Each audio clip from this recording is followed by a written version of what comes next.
राजकारणातले चाणक्य, चाणक्य नीती असे शब्द आपण बऱ्याचदा ऐकतो. मात्र याचा नेमका अर्थ काय ते बघूया.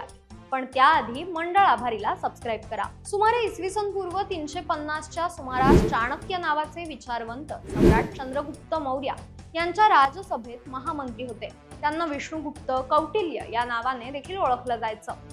अत्याचारी नंद घराणेशाहीची राजवट संपून सम्राट चंद्रगुप्ताला सिंहासनावर बसवण्यात त्यांचाच मुख्य सहभाग होता. तसंच त्याने रचलेला कौटिल्य अर्थशास्त्र हा ग्रंथ भारतीय संस्कृतीतील एक दैदिप्यमान ग्रंथ मानला जातो. 25 प्रकरणे व 6000 श्लोक असलेला हा ग्रंथ अर्थशास्त्र व राजनीतीवर लिहिलेला मानवी इतिहासातील पहिला ग्रंथ असल्याचं मानलं जातं.